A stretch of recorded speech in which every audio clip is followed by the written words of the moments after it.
Hey everyone, how you doing? Welcome to Coffee and Bible Study with Jeff. I'm Jeff. What's up, guys?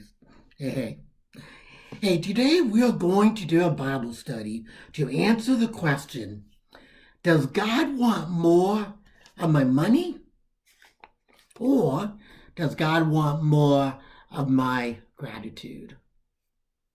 So before we begin, get yourself coffee or beverage, get your Bible, sit down, relax.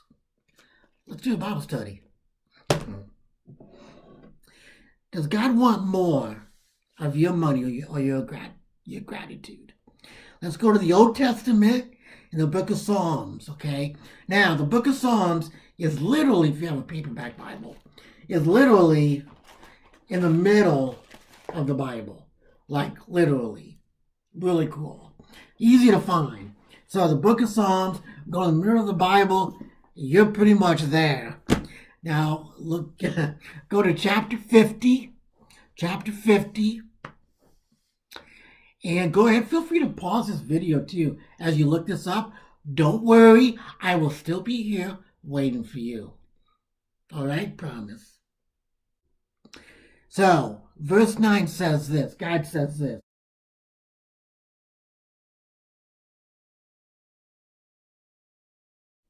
Now, wait a minute. I'm not talking about a bull that you'd see in a rodeo or at a bullfight. No. Whenever the Bible says the word bull or bulls, what it's really talking about is a male cow. And in the Bible, you're going to see a lot of, bulls, cattle, goats, and sheep. Well, these were the ways that you would make money. This would be your source of income. Because a male cow, you could do a couple of things with that. You could either kill it and sell meat, or you can use them to plow your fields. Female cows, and goats, you can milk and sell the milk. If you had sheep, you could use the wool to sell. And of course, you could provide food for yourself and milk, and you can make clothes out of your wool, and stuff like that.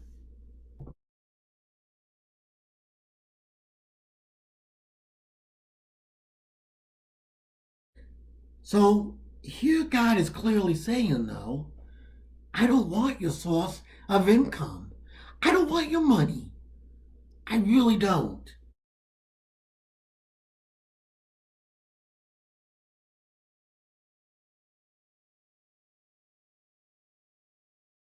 Well, the answer is still in chapter 50, in verses 10 to 13.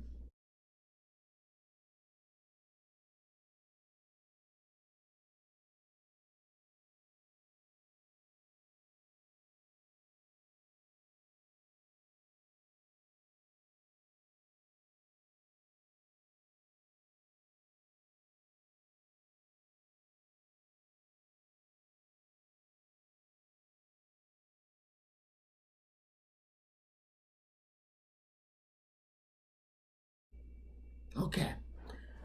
So what is God saying belong to him or his? Well, he's saying all the animals in the world, everything naturally made, even you and me, belong to him. He already has that. He already has the money. He already has the resources. That's covered. Number two, what does he say he doesn't need? He doesn't need food. He doesn't need water. He doesn't need those things because he's spirit. And he's not dependent on anyone or anything. So God is saying, I don't want from you what I already have. To further this point, I want to ask 3 questions about money. Okay? Number 1, what is used to make money? Paper, right? Yep. Number two, where does the paper come from? The trees. Number three, who made the trees and causes them to grow? God. So, money is something God already has, and even already has enough of, to be honest with you.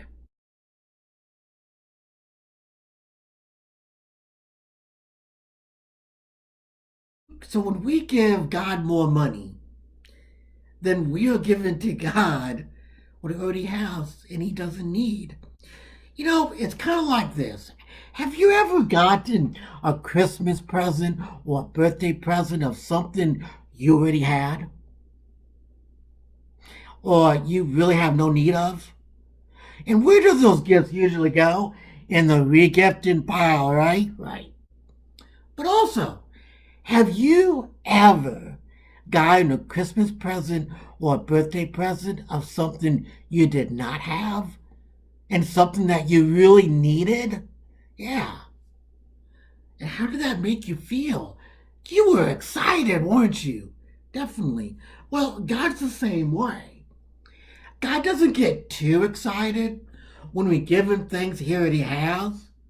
I mean, he's a good father, so like any good father, when the child gives them a gift, like maybe another tie, or for your moms, when your kid gives you a clay ashtray that they made in home ec and it doesn't look like an ashtray, it just looks like, well, you don't know what it looks like. It's a UFO, basically.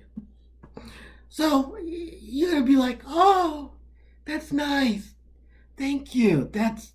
Gosh, bless you. Okay.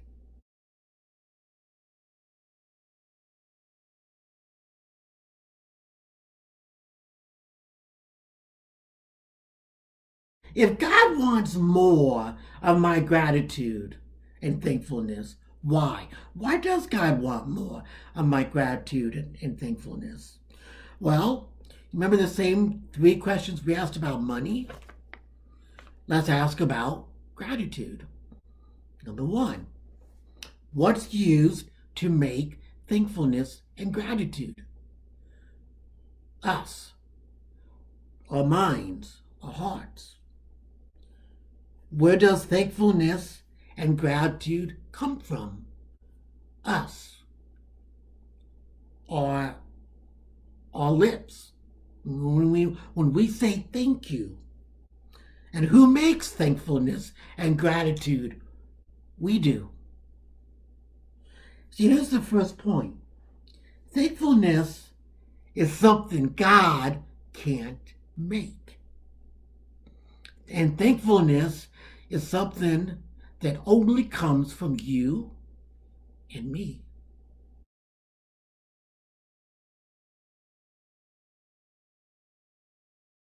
Whenever we give thanks,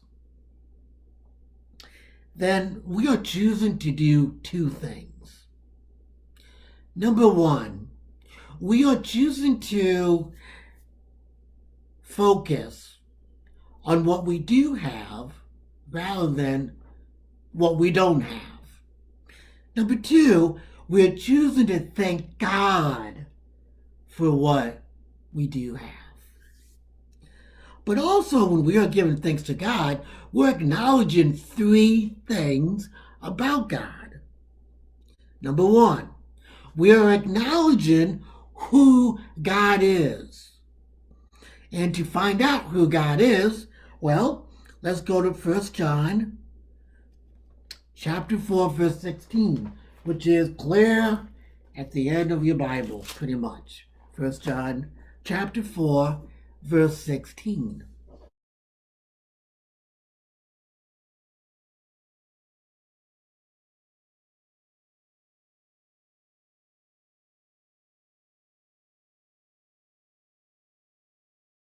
Did you catch that? God is love. What is love? God. What is God? Love.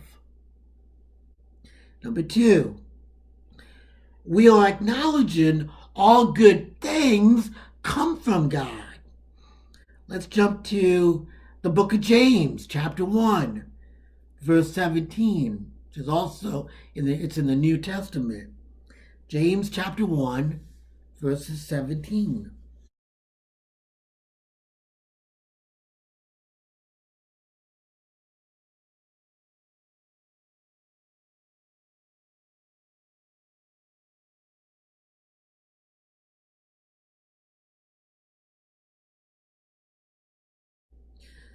And then the third thing we acknowledge is God's intention towards us.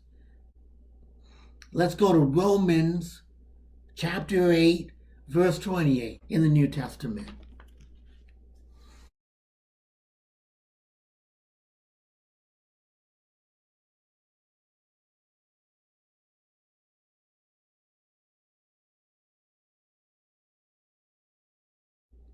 So what does God cause to work good, to work together for the good? Everything.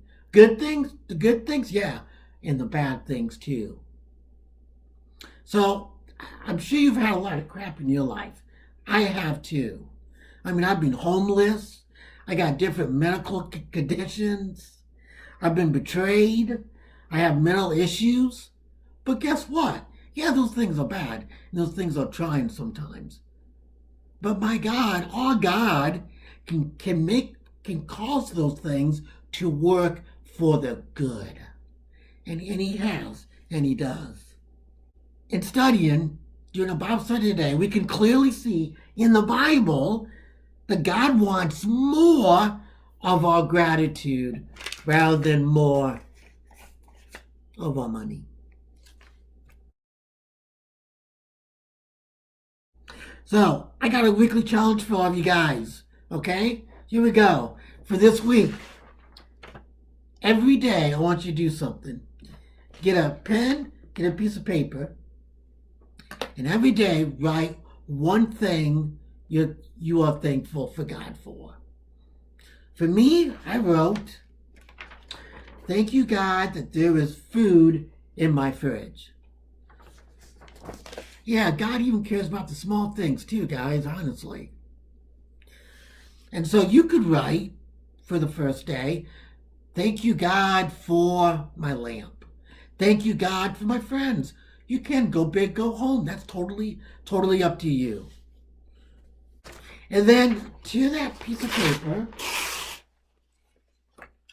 that you wrote, and then put it in a box, a jar.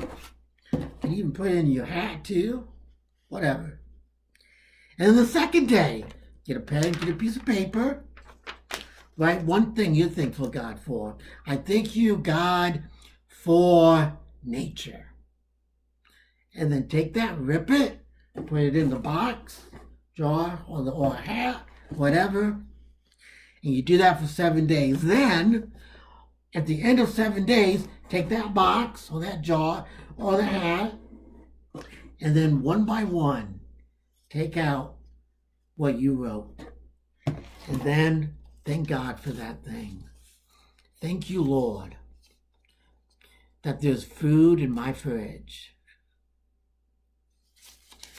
Give him your thankfulness. Give him your gratitude. Because see, here's the truth, guys. God would rather have more of your thankfulness and gratitude than more of your money. So the description below, I also put a link to an original prayer poem that I co-wrote with my late brother Bill called Thank You, Lord. Check that out. It has a bunch of things to be thankful for.